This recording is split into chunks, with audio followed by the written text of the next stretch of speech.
Hello everyone, very good afternoon all of you, and yes, we're done with chapter number 1. Now let's go for chapter number 2, national income and accounting related concepts. मैंने पहले ही कहा था यार तुम लोगों को, economics is for 25 marks और हमने इसको बिजनेस के पर्सपेक्टिव से नहीं पढ़ना है, हम लोगों ने इसको पढ़ना है from the perspective of our country. इसलिए हमने national income, accounting and related concepts. क्या लगता है हिसाब होना चाहिए हर प्रोडक्टिविटी का, हर पैसा जो कमाया गया या हर पैसा जो खर्च किया गया, क्या इसका हिसाब होना चाहिए? क्या कहते हो? ठीक है, yes, everything should be accounted for. लेकिन sir everything should be accounted for is good, लेकिन टर्मिनोलॉजीज क्या है? Let's start with a new chapter in economics. आ जाइए. Introduction. तो we start with national income. National income is an uncertain term. ठीक है, national income is an uncertain term. ठीक है, अगर हम लोग national income की बात करते हैं, ठीक है, it is an uncertain term जिसके अंदर which is used interchangeably. कैसा ना, इंडिया में यही प्रॉब्लम है, एक ही कंसेप्ट को अलग अलग नाम से पुकारा जाता है, दो तीन अलग अलग कंसेप्ट को भी एक कंसेप्ट यूज करके पुकारा जाता है. होता है कैसे इंडिया में, स्पेसिफिकली इंडिया में, और specifically with English which is not a first language. ठीक है, national income is an uncertain term which is used interchangeably with national dividend, national output and national expenditure. अलग अलग नाम है इसके. On this basis, national income has been defined in many ways. In common parlance, what do you mean by common parlance? Have you ever heard the word parlance? No, never heard. सिखाओ थोड़ा parlance सिखाओ. Topic से थोड़े हट जाएंगे हम लोग, लेकिन हमें ये वर्ड आना चाहिए क्योंकि लॉ में काफी बार यूज होता है ये वर्ड, क्योंकि लॉ की लैंग्वेज अलग होती है. Am I right? और इंग्लिश लैंग्वेज अलग होती है, नॉर्मल लैंग्वेज अलग होती है. चलो, आपका सीएसईटी का रिजल्ट आया, ठीक है, देखना है कि तुमको रिजल्ट, देखना है कि तुमको रिजल्ट, क्या देखना है क्या? ठीक है, हमारा सीएसईटी का रिजल्ट आया. ठीक है, हमारी क्लास की एक स्टूडेंट है शिफा, उसका रिजल्ट आया. देखो तो, पास हो गए क्या? हो रहे क्या पास? Yes sir. एब्सोल्युटली. ठीक है, पास हो गए हम. अब इसका आपको हार्ड कॉपी मिलता नहीं है, इसका आपको हार्ड कॉपी मिलता नहीं है. हमने एक प्रिंट आउट ले लिया, शिफा मेरे घर पे आई थी, मैंने उनको प्रिंट आउट निकाल के दिया. शिफा, अब ये प्रिंट आउट का क्या करोगे तुम?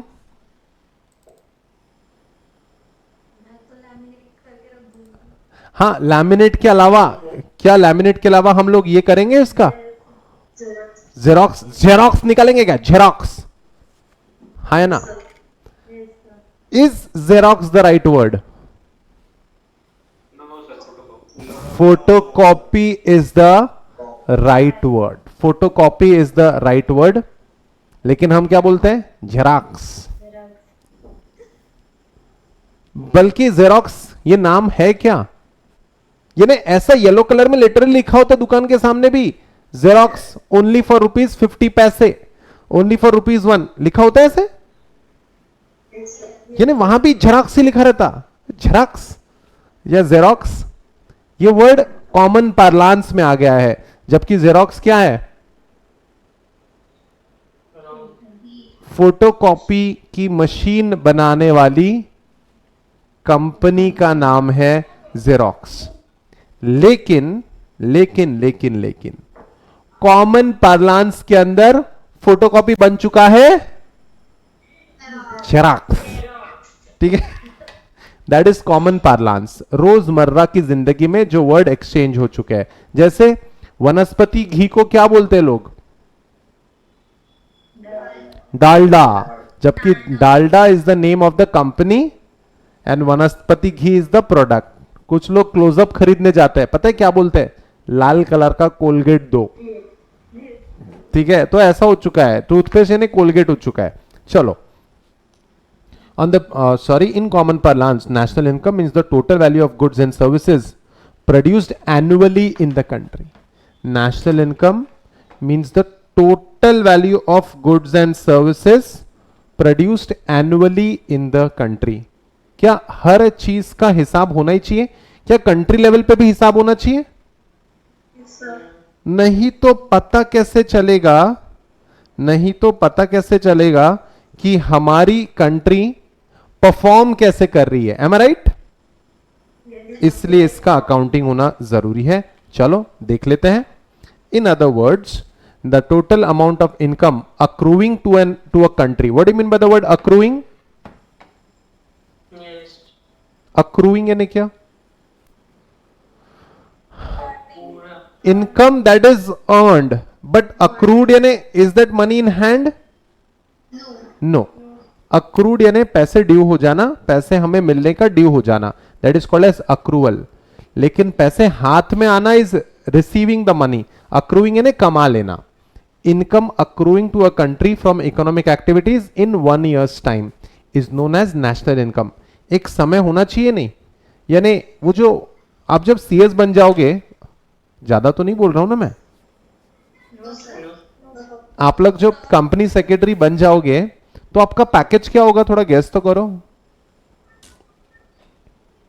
Package, salary,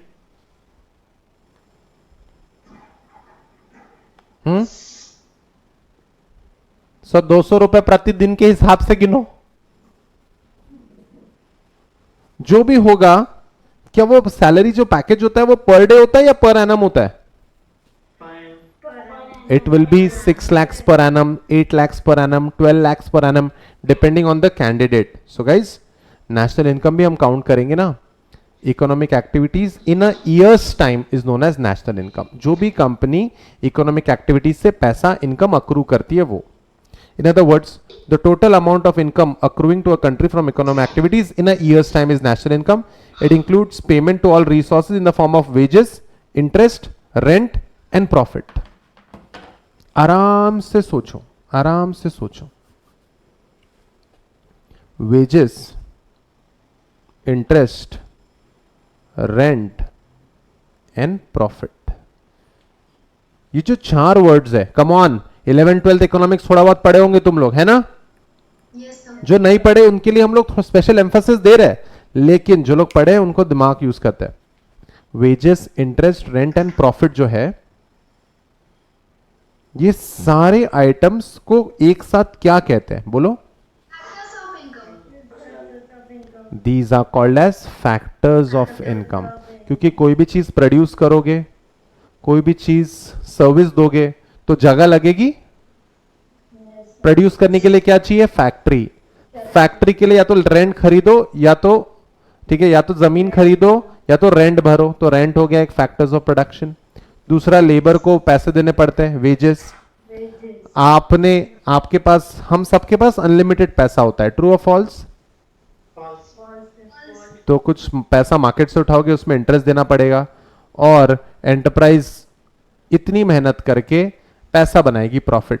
factor income. These are the 4 factors of production that gives us land, labor and enterprise gives us rent, wages and interest and profit respectively. These are the 4 factors of income. इसके through पैसे बनाए जाते हैं. So guys, देखते हैं.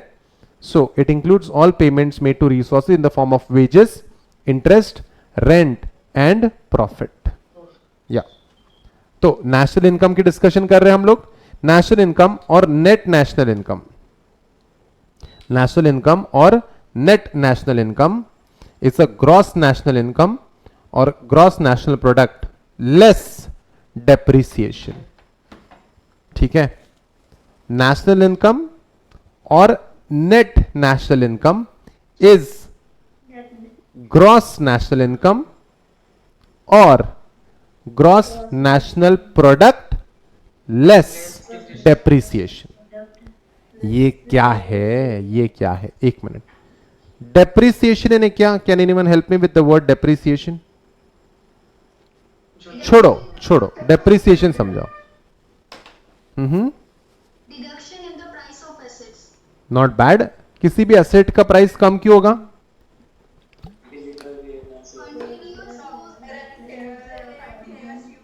Any student in our class having a science background? Yes, sir. Yes, Shifa. sir. Okay, Shifa और मनाली और that's it. बाकी सारे कॉमर्स वाले हैं? हाँ सर, हमारा बचपन से ही कॉमर्स था सर. Very nice.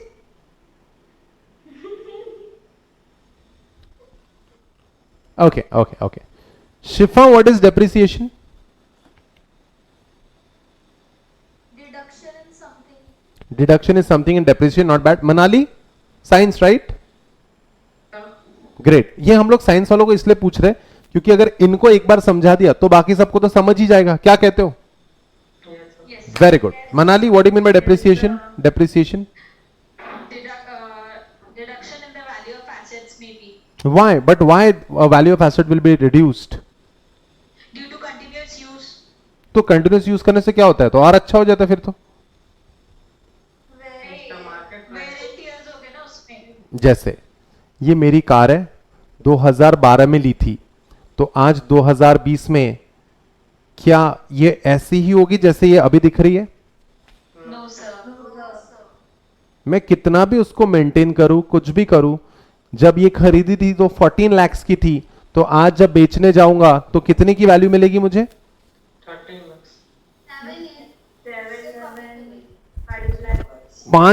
5 लाख रुपए बोल रहा था. 5 मर्सिडीज बेंज वाला घर पे आया था, कह रहा था 5 लाख रुपए मिलेंगे. मैंने कहा चल भाग यहां से, चल भाग निकल. मुझे एक्सेप्ट नहीं हुआ. जब इतने अच्छे से तुमने कार मेंटेन करी है फिर भी. ठीक है, फिर उसने बोला सर वो टायर चिकने हो गए तुम्हारे. ठीक है, ये लैम्प देखो थोड़ा कैसा हो गया है, फॉगी हो गया उसमें. सब पुरानी होगी आपकी गाड़ी. आप समझो, आप मान नहीं रहे हो लेकिन पुरानी हुई है आपकी गाड़ी. और आपने ये गाड़ी 1.5 लाख किलोमीटर चलाई है. अब तुम्हारी बाइक की बात कर लेते हैं. जिस दिन तुमने पहली बार 12th के बाद जब बाइक खरीदी थी और आज वो जो 12th तो अभी हुआ है तुम्हारा, सॉरी, या तुम्हारी बचपन की साइकिल जो पहले दिन जो चलती थी वो, और 2 साल बाद तो टायर हाथ में लेके आ रहे बच्चे. कैसा होता है? किसी भी चीज का वेयर एंड टियर होता है. जैसे हमने एक नया क्या खरीदा? JCB. भागो. ठीक है, अब जेसीबी से क्या करते हैं? खुदाई. अब ये जेसीबी जैसे पहले दिन काम करेगा वैसे ही 10 साल बाद भी काम करेगा. हाँ है ना? No, sir. असेट डेप्रिशिएट होता है. यूज कर करके डेप्रिशिएट होता है. काफी एसेट बिना यूज करे भी खराब होने लगते हैं. M I right? Yes, sir. ठीक है. सो हाँ, तो डेप्रिसिएशन जो आपने, डेप्रिसिएशन गुड्स हमेशा कौन से, डेप्रिसिएशन जो होगा किसी भी चीज में वो हमेशा कौन से गुड्स में होगा? कैपिटल गुड्स में. कैपिटल गुड्स में ऐसी चीजें जो प्रोडक्शन के लिए यूज होने वाली है. तो नेशनल इनकम या नेट नेशनल इनकम का फॉर्मूला क्या है? Gross national income or gross national product minus depreciation. ठीक है, net national income is equal to gross national income minus depreciation या gross national product minus depreciation. ठीक है, क्योंकि डेप्रिसिएशन जो है, जैसे डेप्रिसिएशन को माइनस क्यों कर रहे हैं सर? अब हर साल इस कार की वैल्यू 1-1 लाख रुपए से कम होती जा रही है, तो क्या ये 1 लाख रुपए मुझे किसी को देने हैं? ये लो 1 लाख रुपए डेप्रिशिएट होगी, किसको दूं? हेलो, हम ये किसी को दे नहीं सकते, बस वैल्यू कम होता जाता है. ठीक है, चलो ग्रेट, आगे बढ़ते हैं. Good start. National income or net national income is gross national income or gross national product less depreciation. It is noted that national income includes net factor income earn from abroad as well. Abroad यानी क्या? What do you mean by abroad? पहले तो बताओ India कहां है? Geography तुम्हारा week है. Asia में. मैं ऐसा करते जा रहा हूं, बता देना कहां रुकना है.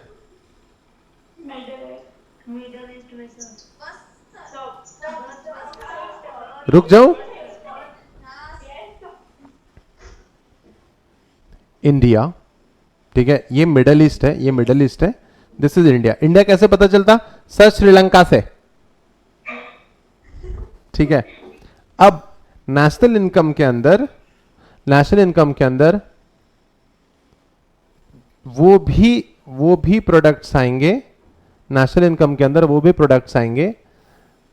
It is noted that national income includes net factor income earned from abroad, यानी ऐसे पैसे जो तुमने सिर्फ इंडिया से ही नहीं, इंडिया के बाहर से भी कम। ठीक है सर, तो आप कुछ ऐसा भी सिखाने वाले हो क्या जिसमें हम सिर्फ वो वाली इनकम कंसिडर करेंगे जो सिर्फ इंडिया से कमाई गई है? समझ रहे हो मेरा सवाल? यानी सर आप कुछ ऐसा भी पढ़ाने वाले हो क्या कि ऐसी इनकम जो सिर्फ इंडिया से आई हुई है, अब्रॉड को कंसिडर नहीं कर रहे? जी हां, वो है GDP, gross domestic product. Gross domestic product ऐसी इनकम है, ठीक है, procured in the domestic territory of our country. ठीक है, तो हम हाल फिलहाल ये नहीं पढ़ रहे, we are concentrating on what concept? National income. याद रहेगा क्या?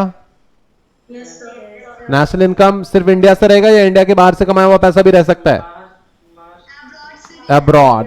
Very good, perfect. While computing national income, only finished goods or final goods are considered, as factoring intermediate goods used for manufacturing would amount to double counting. यानी final finish goods को भी consider करोगे और working goods को भी, यानी unfinished goods को भी, सेमी फिनिश गुड्स को भी कंसिडर करोगे, तो फिर जब वो फिनिश गुड्स में कन्वर्ट हो जाओगे तो फिर से गिनना पड़ेगा उनको। M I right? उससे अच्छा है सारे फिनिश गुड्स या फाइनल गुड्स को ही काउंट करना। डबल काउंटिंग होगी तो गड़बड़ हो जाएगी ना।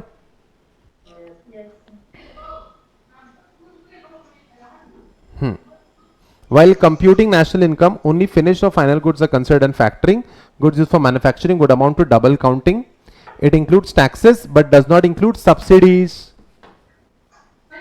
क्या टैक्सेस, क्या गवर्नमेंट की इनकम है टैक्सेस? ठीक है, और ये सब्सिडी गवर्नमेंट की इनकम है, खर्चा है? सब्सिडी इसमें नहीं आएगा। Guys, abroad only finished goods will include taxes, will not include subsidies. National income. Cool? आगे बढ़ सकते हैं? परफेक्ट हो?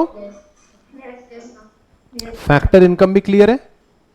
कुछ बनाने के लिए जो पैसा लगता है, rent, wages, interest, that is factor income. ठीक है, methods to measure national income, अलग अलग मेथड है। ठीक है, सबके पढ़ाई करने के सबके अलग अलग मेथड है क्या? बताओ। कुछ लोग बैठ के पढ़ते हैं, कुछ लोग घूम के पढ़ते हैं, कुछ लोग सो के पढ़ते हैं क्या? कुछ लोग सो के? हाँ, काफी लोगों की पीठ दर्द देती है, दर्द, तो सो के पढ़ते हैं। मेथड है सबकी अपनी अपनी। कौन सी मेथड सही है, कौन सी मेथड खराब है, डिस्कस नहीं करेंगे, बस मेथड है तो मेथड है। पहली मेथड नेशनल इनकम मेजर करने की, प्रोडक्ट मेथड और वैल्यूएडेड मेथड। दूसरी मेथड एक्सपेंडिचर मेथड। तीसरी मेथड इनकम मेथड। ठीक है, स्टार्ट करें। Methods to measure national income, there are 3 methods to measure national income, they yield the same result.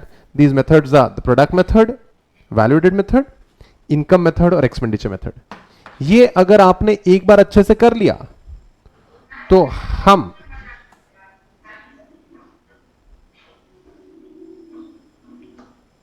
अगर ये मेथड्स आपने एक बार अच्छे से पढ़ लिए, ठीक है, ये मेथड्स आपने एक बार अच्छे से पढ़ लिए, तो आगे जब हम लोग नेशनल इनकम के बाकी सारे की कंसेप्ट जब पढ़ेंगे, GDP, GNP, NNP, domestic income, private income, personal income, ठीक है, disposable income, real income, per capita income, जो भी आगे पढ़ेंगे उसमें काफी बार ये 3 मेथड्स कॉमन है। एक बार पढ़ लोगे हमेशा के लिए मैटर क्लियर हो जाएगा। तो चलो इसको पूरे शिद्दत से पढ़े फिर आज। आ जाओ। पहला प्रोडक्ट मेथड और value added method. Product method और value added method the product method measures the contribution of each producing enterprise. ठीक है, the product method measures the contribution of each producing enterprise in domestic territory of India. This method involves the following steps. पहला, identifying the producing enterprise and classifying them into individual sectors according to their activities. ठीक है, पहले producing enterprise कौन से देख लो, and estimating their net added value by each producing enterprise as well as industrial sector and adding up the net value added by all the sectors. जो भी sectors हैं हमारे पास, जो भी produce करते हैं, उन सब का वैल्यू एडिशन चेक करेंगे. सर हमारे पास कौन से सेक्टर्स है? हमारे पास प्राइमरी सेक्टर है, हमारे पास सेकेंडरी सेक्टर है, हमारे पास टर्शरी सेक्टर है. टर्शरी तो आपने कभी पढ़ाया नहीं हमको, ठीक है, सर्विस सेक्टर हाँ पढ़ लिया तुमने, एंड क्वाटरनरी सेक्टर. ठीक है, तो अलग अलग सेक्टर से जो भी बनता है देख लो. Goods and services are counted in GDP at their market values. The product approach defines a nation's gross product at the market value of goods and services currently produced within a nation during 1 year period. क्या हर चीज को count करने के लिए एक particular period होना चाहिए? What से? तभी अगर आप कोई पीरियड नहीं करोगे तो हमारा बर्थडे क्यों सेलिब्रेट करते हैं? क्यों सेलिब्रेट करते हैं? कि तुमको रियलाइज हो क्या उखाड़ा है तुमने एक साल में. समझ रहे हो क्या? एक एज तक birthdays are fun. Let me tell you, एक एज तक बर्थडेज आर वेरी गुड. बहुत मजा आता है. देखा है क्या पापा लोग, हमारे पेरेंट्स एक्साइटेड नहीं रहते अपने बर्थडेज पे? देखा क्या आपने? क्यों? क्योंकि एज बढ़ गई है और किया क्या है तुमने ये तुम असेस करते हो. हमारी कंट्री ने पिछले साल कितना वैल्यू एडिशन किया है, हमारे कंट्रीमैन ने, हमारी कंपनीज ने, हमारी इंडस्ट्रीज ने, हमारी इंडस्ट्रियल सेक्टर ने कितना वैल्यूएशन किया है, अब गिना जाएगा.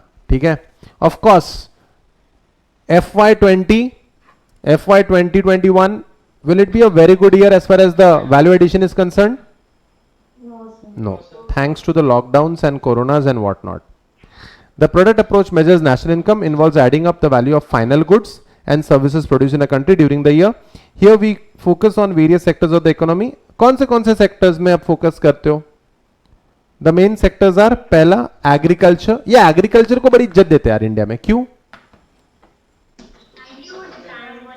India is a agriculture based economy. Primary है हमारा एग्रीकल्चर. दूसरा मैन्युफैक्चरिंग है. मैन्युफैक्चरिंग इंडिया में क्या लेवल है? Tertiary, secondary. Oh so sorry, मैं भूल गया था. Then manufacturing, then construction. ये कंस्ट्रक्शन को क्या, कंस्ट्रक्शन से क्या ही होता है सर? अर्बनाइजेशन जो होता है कंस्ट्रक्शन से ही होता है. ट्रांसपोर्ट, ठीक है, transport and communication, banking, administration and defence and distribution of income. These are the main sectors. These are the main sectors जिनके ऊपर ध्यान दिया जाता है, जिसकी प्रोडक्टिविटी ऐड की जाती है प्रोडक्ट मेथड के अंदर. अब प्रोडक्ट मेथड के वक्त प्रॉब्लम क्या है? There are certain problems. सबसे पहला problem of double counting. When we add up the value of output of various sectors we should be careful to avoid double counting. नहीं तो क्या होगा?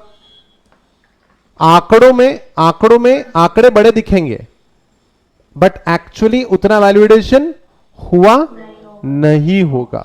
क्या हम लोग फंस जाएंगे अगर ऐसा हुआ तो? हम लोग वैल्यूज के ऊपर डिसीजन लेते हैं. क्या कहते हो?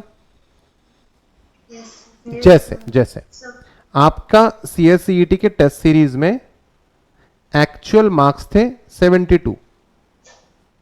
घबराओ नहीं, ठीक है, एक्चुअल मार्क्स है 72. ठीक है, लेकिन एरर के कारण आपके हो गए 144. एग्जाम को अभी भी 20 दिन बचे हैं. अब मुझे बताओ 144 मार्क्स आने के बाद आपका एटीट्यूड रिलैक्स वाला हो जाएगा, या फिर आप और पढ़ोगे, या 72 मार्क्स देखने के बाद और पढ़ोगे? 72 मार्क्स। यानी ये जो 144 मार्क्स जो दिख रहे हैं ना, ये मिसलीडिंग होंगे। M I right? Yes, sir. तुम क्या सोचोगे, अरे 20 दिन पहले 144 है और 4-5 दिन पढ़ूंगा,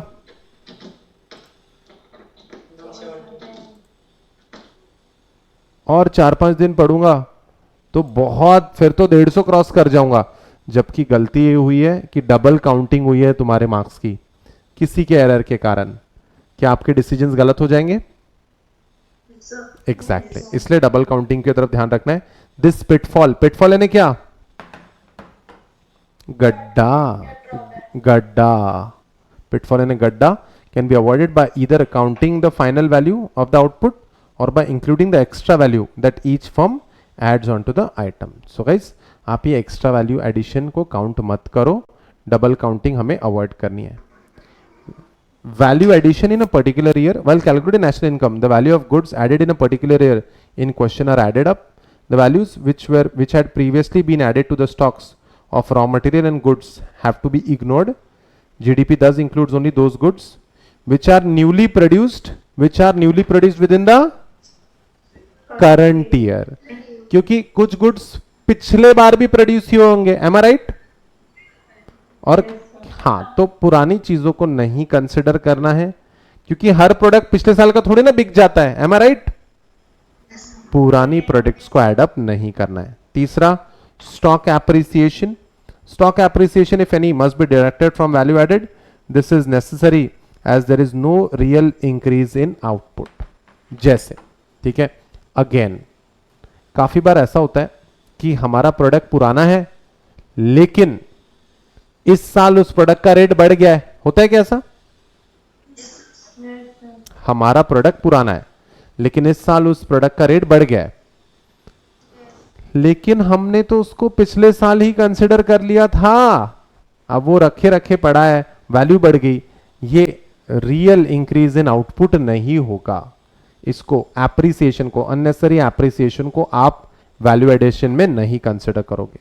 and last one, production for self consumption. कुछ प्रोडक्ट सेल्फ कंजम्पशन के लिए भी यूज होता है क्या? Yes, sir. Yes, sir. देखते हैं। The production of goods for self consumption should be counted while measuring national income. In this method, the production of goods for self consumption must be valued at prevailing market rates. Self consumption वाली value को, जैसे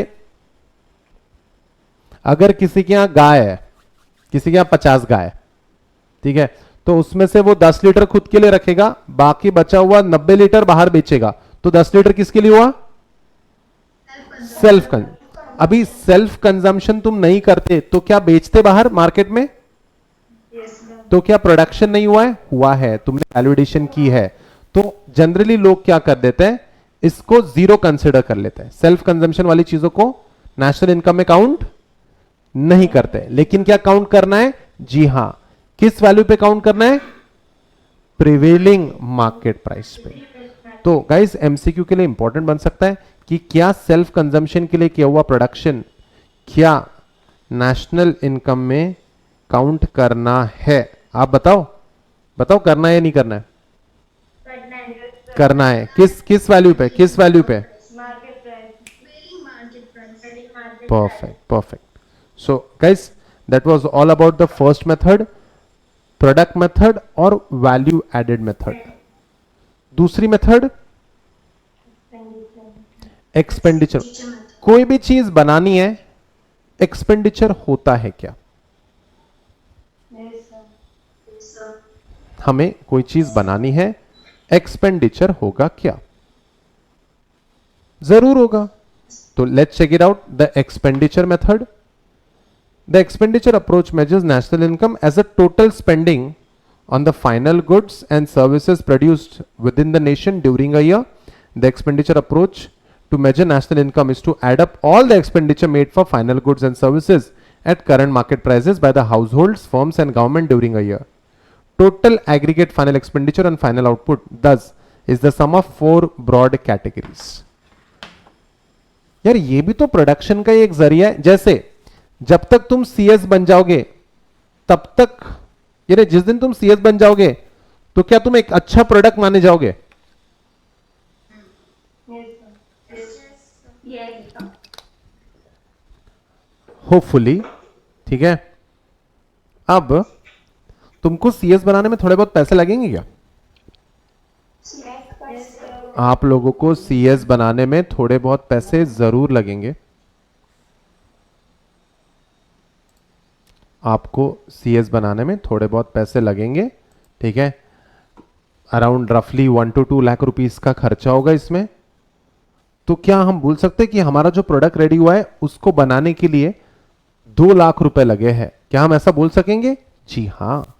तो आप इससे भी national income major कर सकते हो। तो उसके लिए 4 एरियाज है, 4 कैटेगरीज ऑफ एक्सपेंडिचर। पहला कंजम्पशन एक्सपेंडिचर, रॉ मटेरियल वगैरह लगता है क्या कुछ बनाने के लिए, या यूं ही अल्लाह हो मोरा ऐसा होता है क्या? नहीं। Consumption expenditure is the largest component of national income. It includes expenditure on all goods and services produced and sold for the final consumer during the year. उसके बाद इन्वेस्टमेंट, तो ये हुआ कंजम्पशन, यानी सारे रॉ मटेरियल की बात होती है यहाँ पे, या फिर जो भी इनपुट्स लेबर वगैरह लगा है सर्विसेज के लिए वो होता है। उसके बाद इन्वेस्टमेंट एक्सपेंडिचर, क्या जैसे अभी तुम सीएस बन जाओगे, प्रैक्टिस करोगे, तो क्या ऑफिस वगैरह बनाना पड़ेगा या यूं ही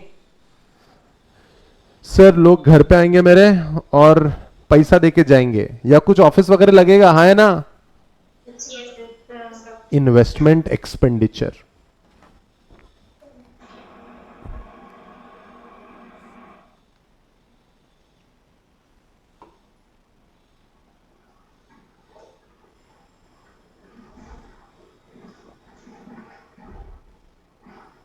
Investment is the use of today's resources to expand tomorrow's production or consumption.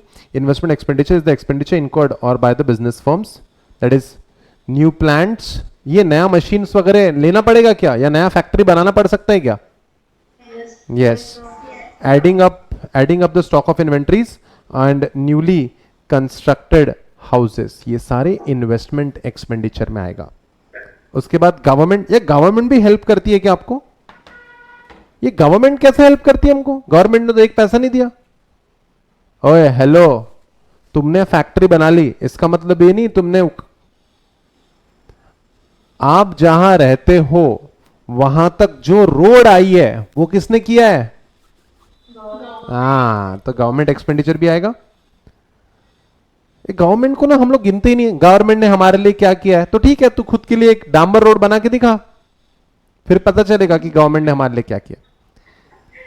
It is the second largest component of national income. It includes government expenditure on currently produced goods and services, but excludes transfer payments while computing national income. तो guys, it excludes transfer payment. Transfer payment यानी क्या? बता देता हूं मैं आपको। Transfer payment मतलब unemployment benefit, यानी गवर्नमेंट आपको रोजगार नहीं दे पाई, सॉरी, इसके लिए आप ये रखो 700 रुपए महीना। ओल्ड एज पेंशन, पेंशन दे मिलती है क्या? गवर्नमेंट के लोगों, जो लोग रिटायर हो जाते हैं, ठीक है, तो ये सारे जो है इसको ट्रांसफर पेमेंट कहते हैं। अब जो लोग रिटायरमेंट में पेंशन ले रहे हैं, क्या वो लोग वैल्यू एडिशन कर रहे हैं? नहीं ना, वो इस साल कोई वैल्यू एडिशन नहीं कर रहे। ये जो अनएम्प्लॉयमेंट बेनिफिट ले रहे हैं, क्या वो वैल्यू एडिशन कर रहे हैं इंडियन इकोनॉमी को? नहीं, लेकिन एक्सपेंडिचर हो रहा है, तो एक्सपेंडिचर ज्यादा दिखेगा, नेशनल इनकम ज्यादा दिखेगा। इसीलिए ट्रांसफर पेमेंट्स को एक्सक्लूड किया जाएगा, because transfer payments are non value adding. ठीक है, नॉन वैल्यू एड, ये ऐड नहीं कर रहा है। जिसको नौकरी नहीं है, अनएम्प्लॉयमेंट बेनिफिट पे जी रहा है, वो क्या वैल्यू एड करेगा? ठीक है, जो लोग ओल्ड है उन्होंने पहले मेहनत कर ली, लेकिन इस साल तो मेहनत नहीं करी ना उन्होंने, इसलिए उनको दी हुई पेंशन भी कंसिडर नहीं होगी। लिखो ट्रांसफर पेमेंट के एग्जाम्पल, क्या लिखोगे? अनएम्प्लॉयमेंट बेनिफिट, ए ओल्ड एज पेंशन लिखो।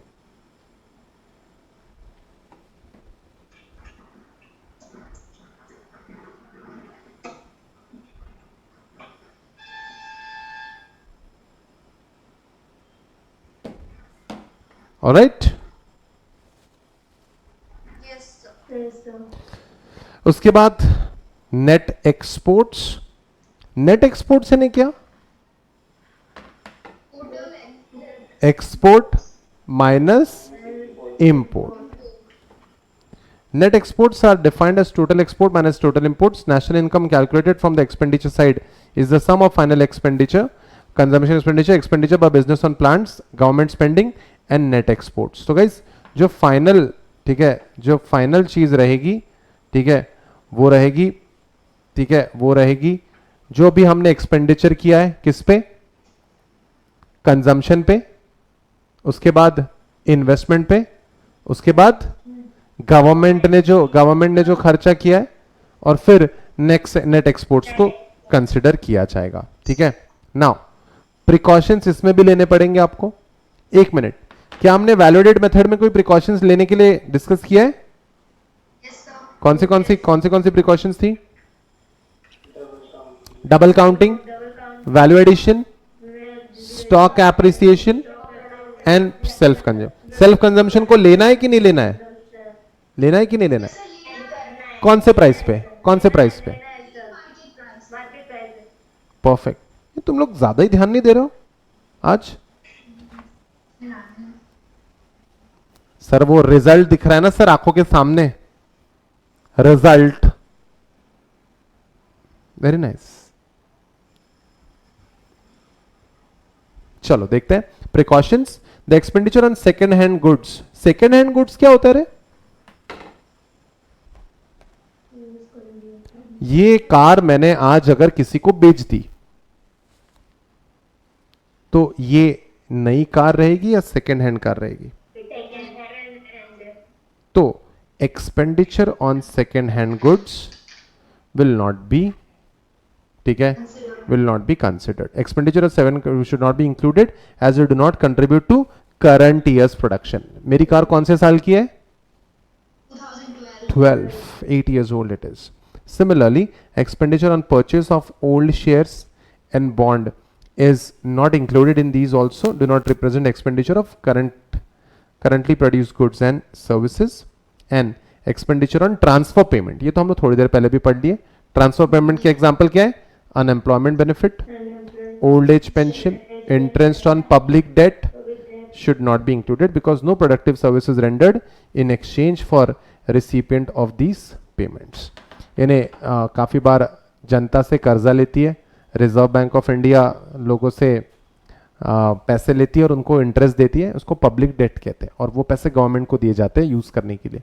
अभी ये अगर कोरोना अगर जल्दी ख़त्म नहीं हुआ तो गवर्नमेंट की फाइनेंशियल्स और वीक हो जाएगी और फिर शायद हमको फिर से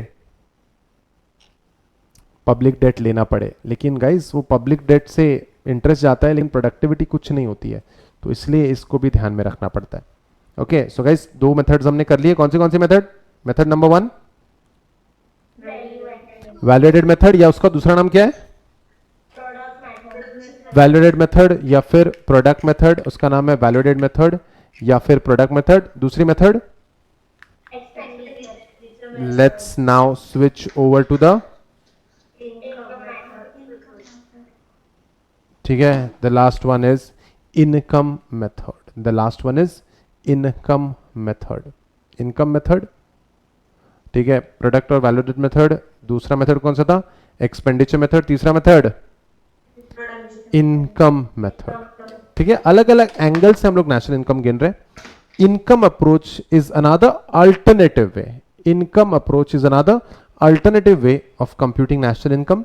this method seeks to measure national income at the phase of distribution. In production process of an economy, the factors of production are engaged in enterprises. They are paid money incomes for their participation in production. The payments received by factors and paid by the enterprises as wages, rents, interest and profit. The national income thus may be defined as a sum of wages. जैसे कुछ लोग rent से पैसा खर्च करेंगे, कुछ लोग rent से पैसा कमाएंगे, करेक्ट? तो या तो खर्चे का एंगल पकड़ो या तो इनकम का एंगल पकड़ो, या तो खर्चे का एंगल पकड़ो या तो इनकम का एंगल पकड़ो, ठीक है। तो हम लोग अभी इनकम का एंगल कंसिडर कर रहे हैं। National income is the sum of wages, rent, interest and profit. Guys ये चार तो लर्न ही कर लो, जो साइंस वाले हैं specially. Wages, rent, interest, profit, ये क्या है? Factors of income. Perfect. So national income may be defined as sum of wages, interest, rent and profit received or occurred in the factors of production in the lieu of their services. What do you mean by lieu? थोड़ा नया word है। हाँ, lieu यानी against their services, in return of their services, correct। ये lieu word आपको मैं executive में पढ़ाऊंगा, इसके ऊपर बहुत सारे कंसेप्ट है, याद आएगा क्या? Yes, sir. Yes, sir. ठीक है, देखेंगे। Then, briefly, national income is the sum of all income, wages, rents, interest. The four factors, the four categories of payment are: सबसे पहला wages. It is the largest component of national income. It consists of salaries along with fringe benefits and unemployment insurance. ठीक है, wages and salaries along with fringe benefits. क्या हो सकता है fringe benefits का मतलब? Eliminate. Retirement benefits. Minus. No. Bonus.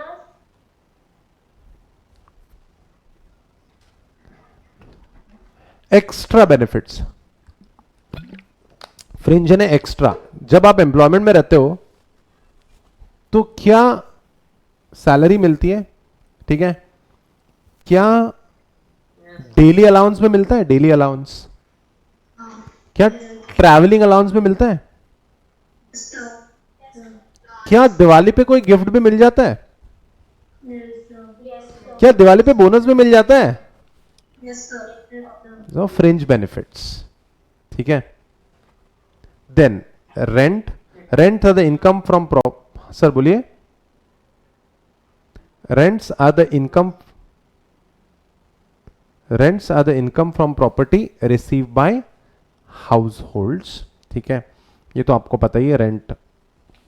Interest is the income private businesses pay to the household who have lent the business money. ये ब्याज पे देते हैं क्या लोग पैसे? Yes. Yes, sir. अच्छा एक बात बताओ, मैंने आपसे अगर लाख रुपए ब्याज पे लिए हैं तो पर एनम कितना percent rate of interest charge करोगे? 3%. 4%. 6%. 6%. 6%. Per annum? 5%. अगर मैं बैंक चले जाऊं तो मुझे 15% इंटरेस्ट लगेगा, और मैं तुमसे ले लो तो 6% में दे दोगे। और आपसे पैसे लेना तो आसान है, बैंक से पैसे लेना मुश्किल है क्या? हाँ, वो तो डॉक्यूमेंट्स मांगते हैं, आप तो डॉक्यूमेंट्स भी नहीं मांगोगे। पता है क्या, इंडिया में 24% से शुरू होता है ब्याज पे पैसे देना। प्राइवेट बिजनेस, बैंक की बात नहीं कर रहा हूं, बैंक को तो आरबीआई के हिसाब से चलना पड़ता है। आरबीआई पता है ना तुमको? बैंक को आरबीआई के हिसाब से चलना पड़ता है, otherwise 24%। Profits are normally divided two categories: profit of incorporated business and profits of unincorporated business, ठीक है। चौथा है प्रॉफिट, ठीक है।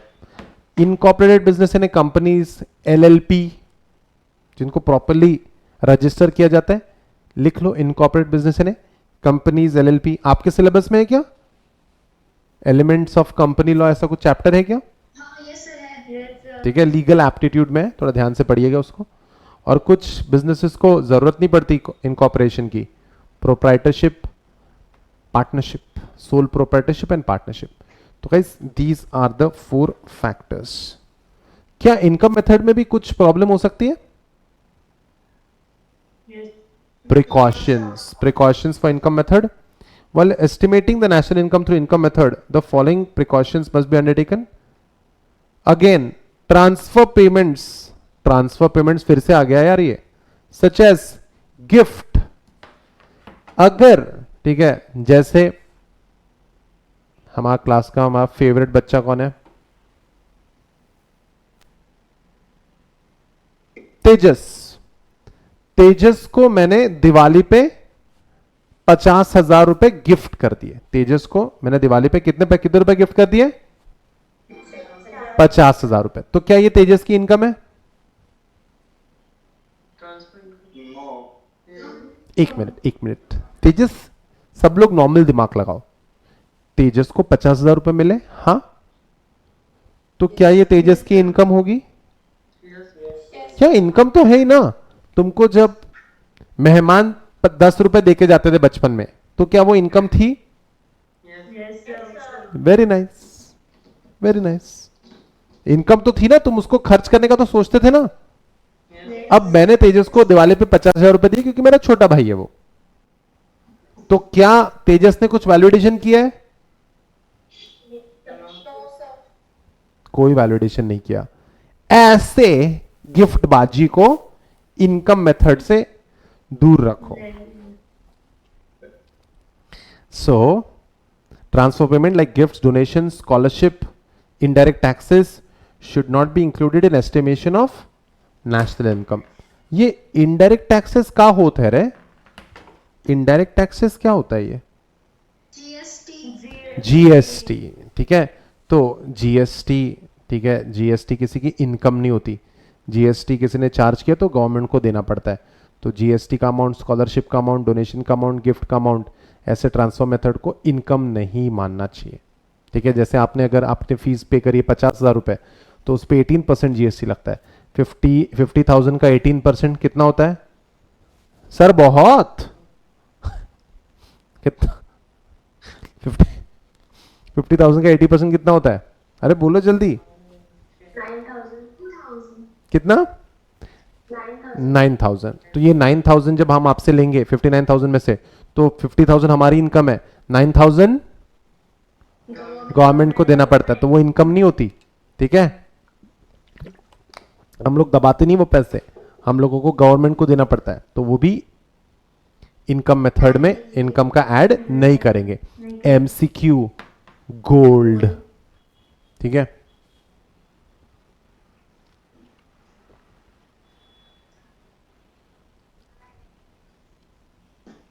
उसके बाद illegal money earn through smuggling, gambling should not be included. Smuggling क्या होता है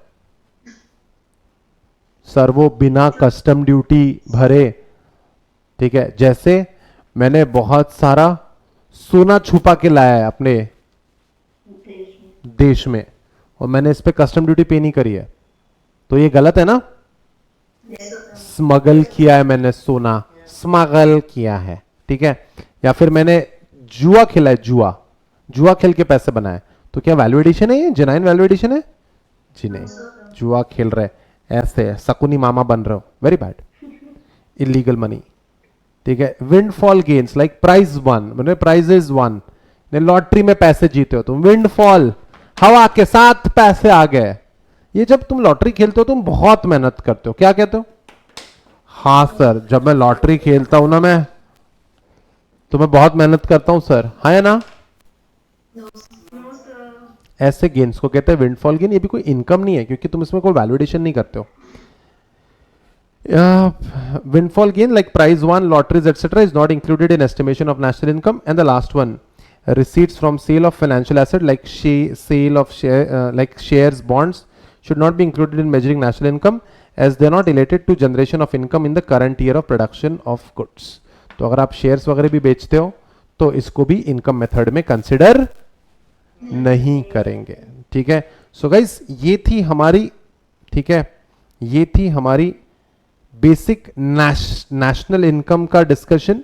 कोई पॉइंट है जो फिर से पढ़ाना है मैंने, बता दीजिए, क्योंकि फिर हम लोग इसको बेस बना के कल, इन सबको बेस बना के कल हम लोग की कंसेप्ट्स ऑफ नेशनल इनकम पढ़ने वाले हैं, जहां पे मुझे आपका बेस्ट चाहिए। क्या कहते हो? डेप्रिसिएशन समझाए? ठीक है, what are the 3 methods for measuring national income, बताएंगे प्लीज? प्रोडक्ट मेथड और value addition method, expenditure method, income method. वो डबल काउंटिंग का इशू कहां रह सकता है? अच्छा, गिफ्ट और डोनेशन का काउंट नहीं करना है, ध्यान रखना है। कौन सा मेथड?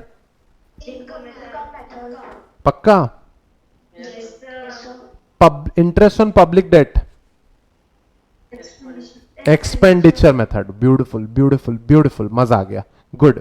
ठीक है, प्रोडक्ट मेथड और value added method, expenditure method and income method. ठीक है, हम लोगों ने थोड़ा समय लिया आज, टू बी ऑनेस्ट।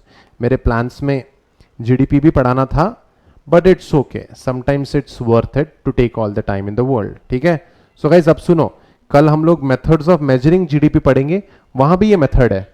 कौन सी मेथड है देखो? Product method, income method. तो क्या थ्योरी ऑलमोस्ट सेम रहेगी? क्या थ्योरी ऑलमोस्ट सेम रहेगी? यस। तो गाइस फिर ये मेथड्स हमने एकदम इत्मीनान से पढ़े, एक एक पॉइंट पढ़ा है, आराम से पढ़ा है, कोई जल्दबाजी नहीं करी है। ठीक है, तो क्या आप याद कर लोगे बराबर से? ठीक है, नेशनल इनकम कल रेडी रहेगा तो ही मजा आएगी।